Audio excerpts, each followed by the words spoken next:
Hey, everybody, and welcome back to another episode of the number one podcast on IBM's YouTube channel, the Gregg and Joe Turbo Show. Uh, I am your host, Joe, joined as always by my co-host, Greg. Hey, Greg, Hey, how are you? it's here. I'm Good to good. see I'm you. good. Thanks, Joe. Absolutely. Today, it's been a while. I think we haven't probably released an episode in over a month, so apologies for that. But We're back. starting off with a bang, we're very lucky to have Melissa Long Dolson joining us. She is the worldwide VP of Automation and App Modernization. Is that right? Did I get that? Close enough. Close enough? Close enough. Close enough? To join us today. I'll To answer talk to about. anything, so it Yeah, doesn't matter. exactly. There you go. Exactly. But thank you, Melissa, for joining. And maybe we could start by just introducing yourself to the folks who Sure. maybe don't know who you are. You don't know me. I They mean, don't. are there any of those left? No, I'm kidding. No.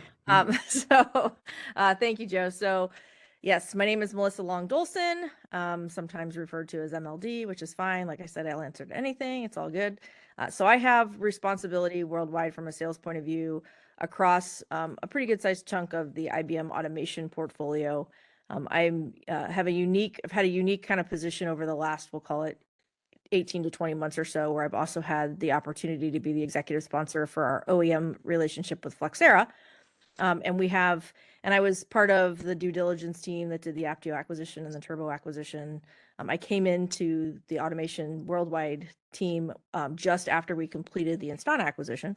So I've been around for some of the growing pains and the fun that comes with doing 3 major acquisitions in 3 years, right? And what that means to our sales force and how it changes the look and feel of our portfolio.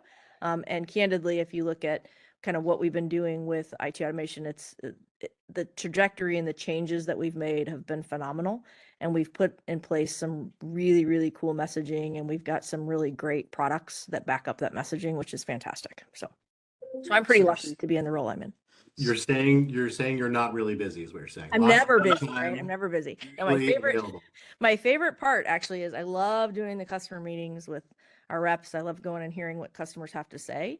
And candidly, what we've been doing with that a lot, and the feedback that I've been getting since I've done so many of those presentations, is actually tweaking and changing our messaging a bit and making things more value driven. So when I go talk to customers, instead of the old, show up and throw up concept where you're just talking about a product, we really want to drive the value for the customers and make sure that every single dollar that they're spending on IBM technology, they're getting value out of that. And candidly, that value is very defensible. And honestly, a lot of these projects are self-funding because of that.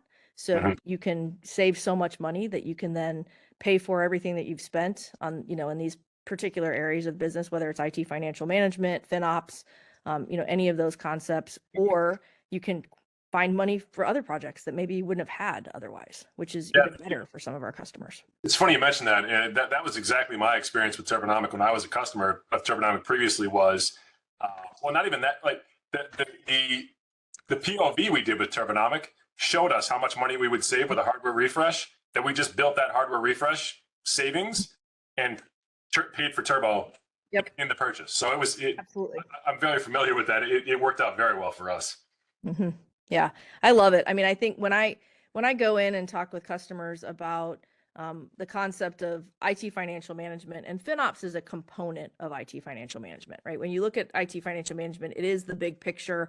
Here's all of the things that I'm budgeting money for. Here's how much I've spent on those things that I've budgeted money for. And let's face it, oftentimes it's more than you budgeted because cloud costs are getting out of control. You've got a lot of shadow IT going on, right? Or you've got a lot of the business creating their own applications and things, and it creates some challenges in environments in order to control that.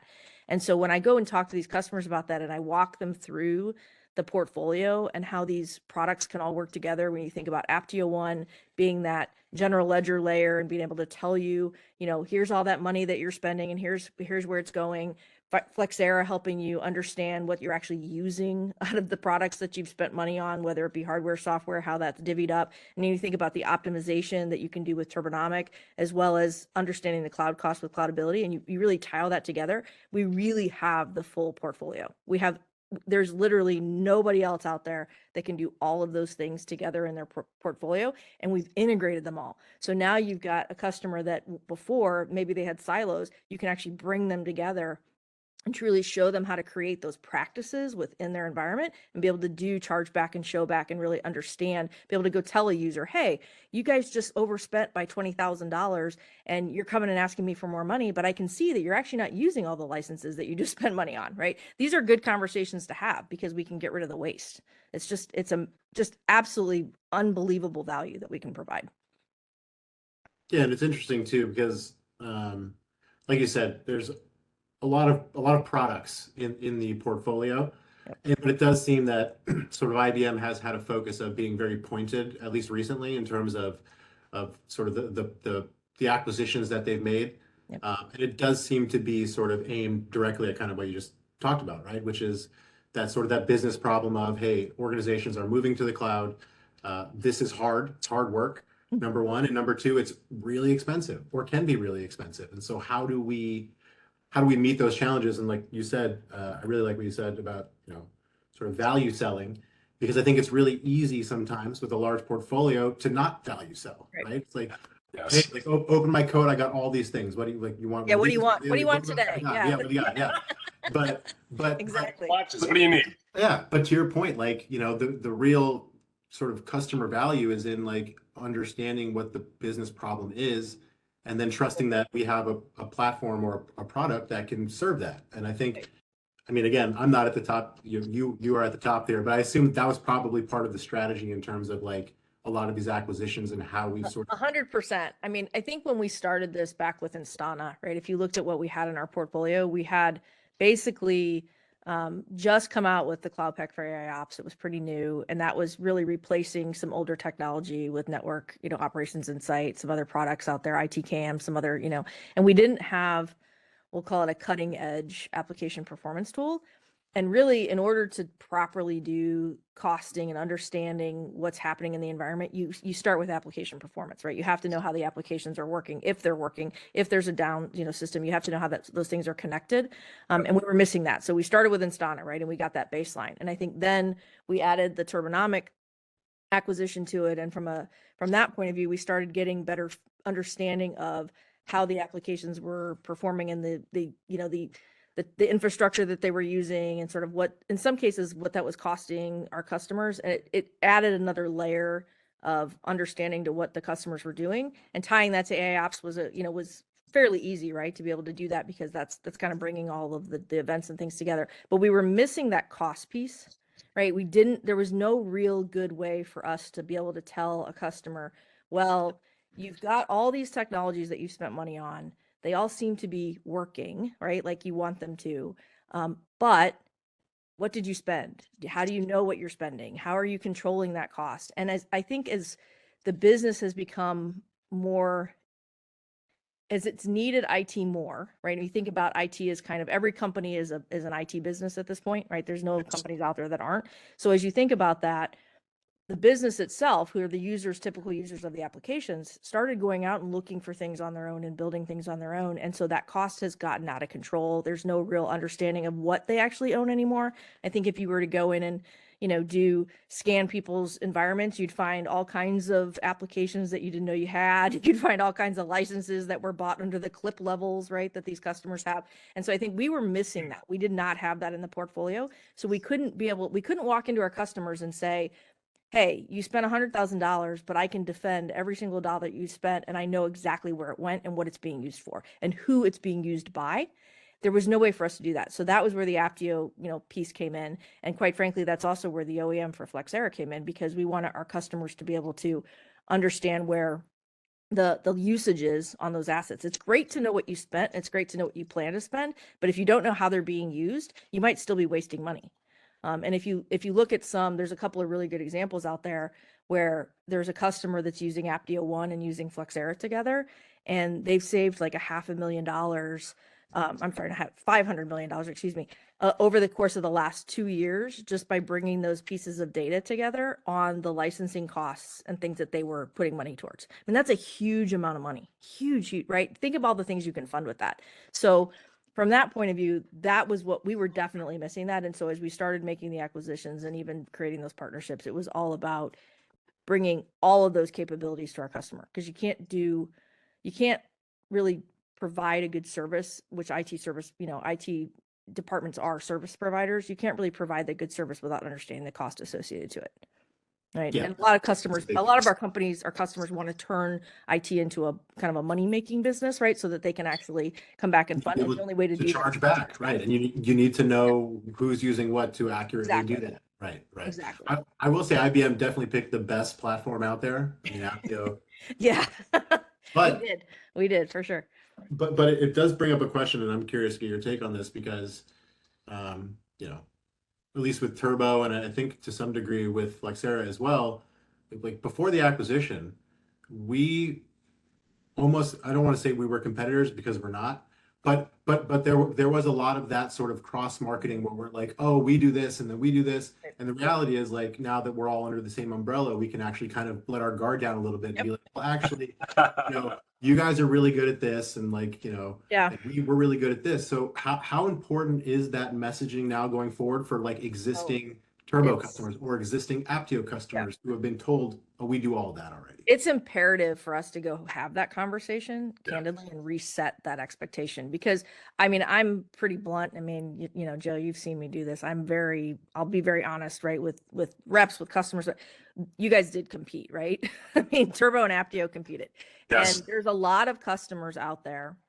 And I actually have a meeting next week with one of them where they were making a buying decision around cloud spend, right? What are we going to use to help us track our cloud spend?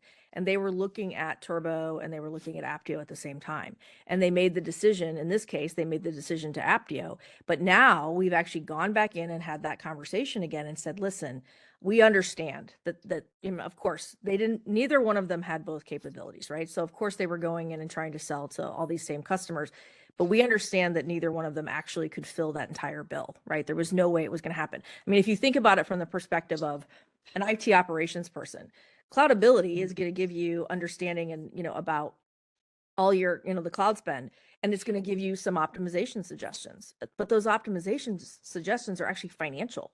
What IT operations person in their right mind is going to make a decision to shut down or change an application or, spin up another VM environment or spend money on licensing without knowing what it's going to do to the actual application's performance? You could take something down, right? You can't do that. You have to be able to provide these services. So in order for us to really do this right, we do need to go reset that expectation. We do need to go have that conversation, even if it's uncomfortable, right? And I think what I've found, because I've done it a whole bunch, is that it actually becomes really a good discussion with the customer because they appreciate the honesty. They appreciate us coming back and saying, hey, this is really how it should work. And if you're going to do it best practice, we weren't there yet, right? IBM wasn't there yet until we bought Aptio. Aptio wasn't there yet until they joined IBM because they were missing the Turbonomic piece. So if you really just go reset that, you can have a really great conversation. And what I found is a lot of these customers still have very siloed environments. So you have somebody running cloud, managing the cloud spend. You have somebody doing IT operations. You have somebody doing, Yes. IT financial, but they're not actually working together. And so by having those discussions and resetting that, we've been able to actually bring these groups together with these customers, and it's changing the playing field just dramatically, right? And I think I said this when we were together, and the last time we were together, I said it's kind of a mic drop moment because IBM literally has all the top right product, top right magic quadrant products that there are, like they're in our portfolio. You can't get any better than this stuff. And Right. it really, really is the best on the market. And now that we've integrated and we keep iterating on the integrations because we have roadmaps around that, it's going to get even better. It's amazing. How do you see that going? I'm curious because obviously, the Aptio piece is still pretty fresh, Yep. right? Mhm. We have integrations today for sure. I assume they're going to continue to become sort of more robust over time. Yeah. But I guess in your mind, is there like a scenario in which, we make this super easy, super consumable for customers in terms of like at some point down the road, this thing is like a single, not necessarily a single platform, but a single offering. Like, Yeah, I think you can get licensed for these things, or is that? I think where we're trying to head is the concept of a platform is kind of the right line of thinking. Not necessarily though to take everything and rewrite it to a single, platform interface. Right. I think because it's not the same user, right? So Right. from a look and feel perspective, you don't have the same person in most organizations managing cloud spend that you have, doing the IT operations side of things, right? That are spinning up and down environments and adding containers and, moving stuff around. Those are not the same person. So what we're trying to do with the integrations is bring the appropriate data in with, kind of that federated concept, right? So the data has a home where it lives, and bringing that data in so that people can see it in a dashboard, or they can see it in the tool that they work in, but not necessarily, so they don't have to go out to another application to look at what the type of data that they need. I think that's really kind of where we're going with the platform. What we are doing with the pricing and we are building out kind of some concepts around, bundling or modeling to make it easier for customers to buy. But I think we're also not crazy enough to think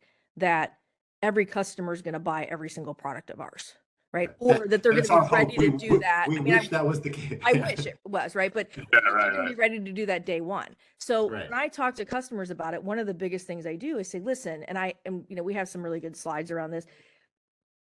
In order to provide good IT service, you need all of these capabilities, right? And there's a list of, 7, 8, 9 capabilities. They all have some sort of product underneath them that provides the capability, but really it's important that you have the capabilities. It doesn't necessarily have to be that you have them all from one vendor. It's okay if you want to take, if you're using Dynatrace, okay, great. If you're using Splunk for log management, whatever, that's fine. We want you to be able to use and take advantage of the investments that you as a customer have made, right? And we want to be able to fill in the gaps where you need those filled in. Not that we don't want to sell you everything, because of course we'd love to do that, but we also are not nuts, and it's not realistic. People aren't just going to pull something out and replace it just because we said so. That doesn't make any sense, right?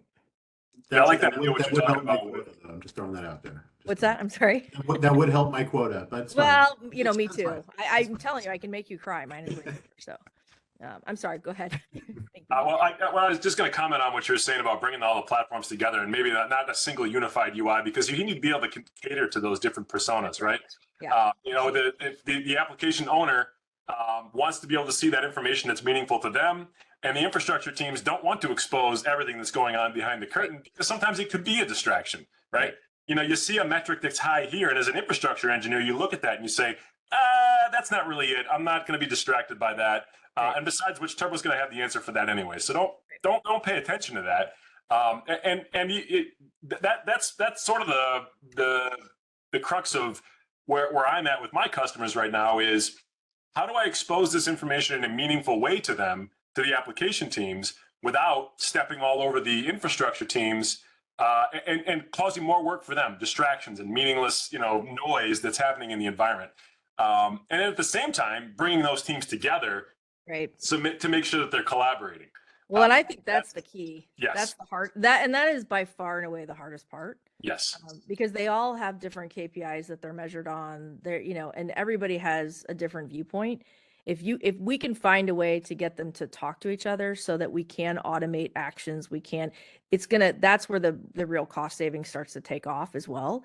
So I think it becomes sort of our job to figure out how to bring those teams together. And I think some of the things that we do with workshops, and so it's a good way to get everybody in the room and get them talking, because a lot of times people aren't willing to do that. And we have a lot of, I'm going to call it freebies, right? When it comes to workshopping, both with our pre-sales technical teams as well as with our client engineering teams. And there's a lot of really good stuff out there that we can use to help customers do that and build that out. But that is probably the greatest challenge. But in order to really take advantage of the cost savings, you want those people talking to each other, because that's how you begin to trust the applications and the optimization decisions and be able to automate those, right? Yeah, and not even like the silos between an IT team and a finance team and an executive, just like thinking about even across the application teams who you got an application team that writes something that's going to run on OpenShift. And you've got an application team that's going to run in a Redshift database in AWS, and you've also got a bunch of VMs because everybody's got their own private cloud running there, and you've got 3 different teams that are running all 3 of these, and never mind the teams that are running them, but the teams that are writing the applications that sit on top of those things. I mean, even with Turbonomic and the different swim lanes of the customer journey that I've got across those 3 disciplines, bringing those application teams in and having them talk with the infrastructure teams, that's powerful. I mean, that's a huge agent of change. And like you just said, that's where I start to get excited, is when I see these people coming together, working together, trusting each other, and making changes that help drive their bottom line better, while at the same time keeping the performance of their applications where they need to be so that their business prospers. Yes, absolutely. And I think that is probably one of the best and inherent benefits that we as IBMers, now that we have all these capabilities, can bring to the table. Because we really are investing in and wanting to invest in our customers' success and making sure that that performance is stellar. Yep. And so I think that's where some of these great, workshops and programs come into play so that you can do that. It's interesting when you just said the fun that. part. Us as IBMers, it's even interesting for me as IBM's been the agent of change for me. I've got to learn IBM and start to collaborate with IBM, just like Apptio and Instana. Yeah. They're all coming together and becoming IBM to work together to meet these goals. So that is interesting little comparison there. Yeah, it's and I'm sure it's challenging. I mean, I'm not a lifer. I came into IBM as a professional hire from another company. I've been here almost 14 years. So I'm probably, it feels like a long time in IT, right? People change jobs a lot in IT, so that's a long time, but it's not in IBM. I mean, there are people in this organization that have been here 30, 40 years, right? And Not uncommon at all. yeah, matter of fact, I have somebody on my team that's been here, 40 years. So it's really it's cool, but I think it's also challenging, right? And so for you guys, when you come in from the outside like that, I'm sure it becomes, there's a lot of adjustments, but I think we've had to make some adjustments too. And what I would say about the acquisitions is every single one of them we've learned things from, and hopefully not repeated them on the next one. Yeah. And I think we're also we're working really, really hard to take all the good stuff that has come out of these companies that we've acquired. When you look at the way Apptio does services, right, with the deployments, that's a huge change for IBM, and we've embraced it, and we're actually now trying to figure out how to do it with Turbo and Instana, right? So we're trying to learn as well, which is fantastic. Great. Yeah, that's what we want, because that's how we bring the best to our customers, right? Is by us learning from all those things that we've, seen other places. I mean, we don't always come up with the idea first, right? Somebody else has great ideas too. So we need to take advantage of that. And I'm glad I was actually going to bring that up about the services piece, because as you guys were talking about sort of, bridging those gaps and bringing these teams together, that is not a short-term thing. That is typically going to take time. It's a heavy lift in a lot of cases, and it really does require sort of an intimate relationship with the customer, where you get them to sort of trust you and become a trusted advisor almost. Yep. And in a lot of ways, I think IBM has a system for that, and that's like through expert labs. At least it is today, and I'm really happy about the potential services for Turbo moving forward as well, and Instana. Yep. I think that's going to be a game changer. But so I guess you kind of already answered this, but how important is services overall to the success, not just of like from a sales perspective, like yes, we want a renewal and all that, but just from like an actual like customer value perspective, like I mean, to me, I think it's the most critical thing. Which is why I really like the Apptio model. I would like to see us sell services with every deal we do. Matter of fact, when we quote Flexera for a customer and it's on its own, one of the first questions I ask the reps is, do you have services embedded, right? Is it something that you're going to do, through IBM Paper? Do you have a partner engaged, right? And then we have some really great partners that we do, because one of the things that I want is I want the customers to deploy. And the only way for them to get value is for them to deploy it and do it correctly. And services is meant to help with that, right? So I love the Apptio model where it's embedded as part of the license cost, and the customer gets it automatically. And that's why we're trying to take advantage of that and see how we can, try and do that in some of the other portfolio areas. But I think if we really, really want a customer to get all the value out of it that we've told them about, right? Because if you're a good salesperson, you're always selling on value. But if you're a really good salesperson, you're following up to make sure the customer receives the value, right? They're not just walking away. Because honestly, if you can then, if you do that right, you keep going back to that customer over and over again and giving them new things that they can, get value out of. So the only way for us to do that is through the services. And I think we as sellers, right? And I include myself in this, pile of people as well, because I'm, truth be told, down, to my toes, I'm a seller. We have to do better about that, right? We have to do better because it's not always an easy conversation either, because it's not always free, right? So you got to go or embedded. So you got to go have the conversation with the customer, like, okay, you're going to spend $50,000 on this, but here's all the value you're going to get out of that. So I think when we do talk to our customers about the ROI that they can obtain, we should include the services cost into the cost of the software so that they see, okay, our ROI is still, 6 months and hundreds of, percentages, right? It's great. I don't think we do that well enough, so we can do better with that. And I'm like talking about it because, and I like telling reps, go make sure you're putting the services in there, because that's the easiest customer to go back to, is one that's deployed and happy and got value.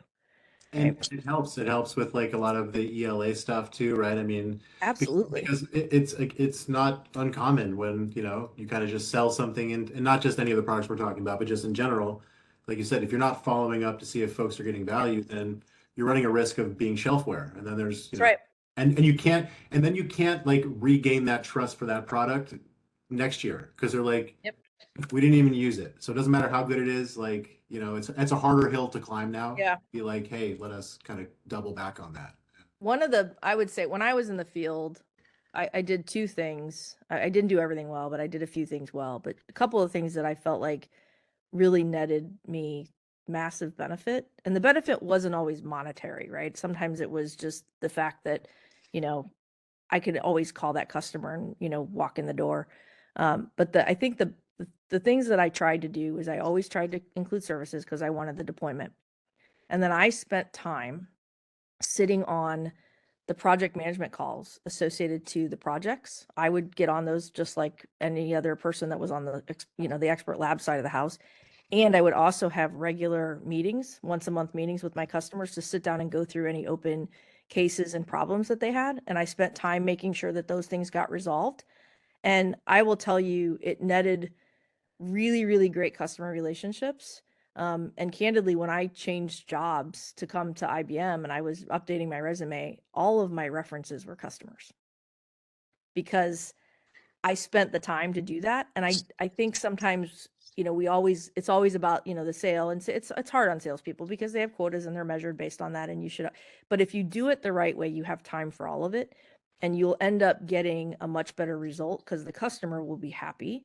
The customer will have deployed and they will see the value that you told them about. And that not only makes you a truth sayer, but it also makes you a trusted advisor. And that's where you get the best, possible, situation with a customer. So, Yeah.